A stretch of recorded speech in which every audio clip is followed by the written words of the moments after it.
Hi, I'm Melissa from Resilience Law, coming to you today to tell you what to expect at a medical panel appointment for disability retirement in Massachusetts.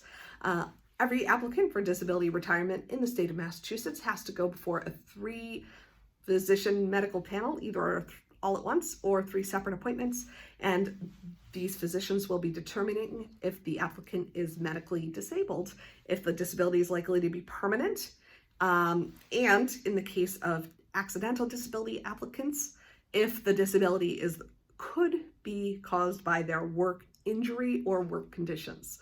At these appointments, typically they're held at kind of weird rented offices in various locations around the state. So it's not uncommon that you're going to be in a semi-empty office building, or the entrance may be behind the storefront. I've been to a lot of kind of different office locations attending these appointments with my clients. So that's one thing. Be aware that it may be a little bit sketchy seeming. I've even been to one that's in a pelvic floor therapist's office, and the entire walls are covered by anatomical pictures of a female pelvic floor. So there you have it.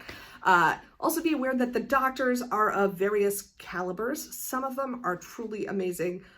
There's certainly some that I would recommend my clients see as treating providers, but there's certainly some that I would not suggest my clients ever see on a private basis. A lot of people who do this work are semi-retired, or they may be seeking supplemental income because they're struggling with their own practice.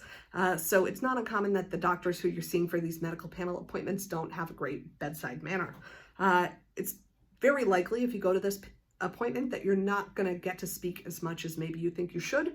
Particularly for a physical injury, you can expect that the doctor may cut you off if you're speaking. If you're going on and on, you're not going to get to tell your whole story. So it's important that you maybe practice telling how you were hurt and try to make it short and sweet. If you know you're someone who tends to ramble on, give it some thought beforehand to come up with some quicker answers. You know, what's going on with you? If the answer is going to be 30 minutes long, try to work on the 2-minute version.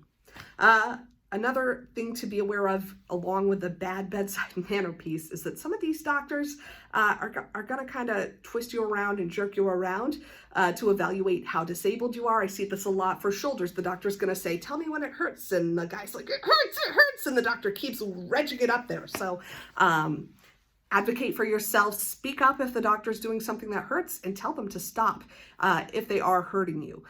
While certainly there may be discomfort involved in the examination, if they say, "Tell me when it hurts," and then they don't stop, they need to stop, right? They're not allowed to hurt you. They need to see when the pain begins, but they don't need to see how much further they can ratchet your arm up after the pain has begun. So that's what I tell my clients to expect at these medical panel appointments. And you know, these appointments are very important for your claim. It's important that you go in with a good attitude.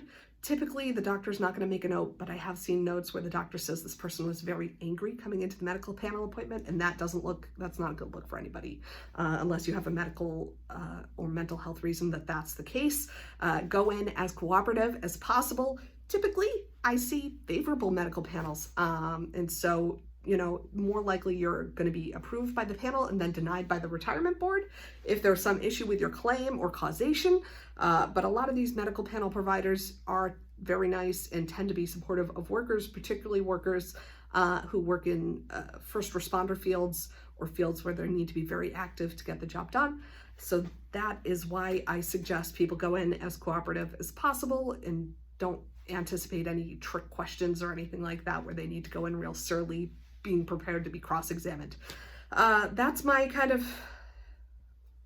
there you have it. My name is Melissa from Resilience Law. That's what to expect at your medical panel appointment. If you have any further questions, give me a buzz. Let's get started.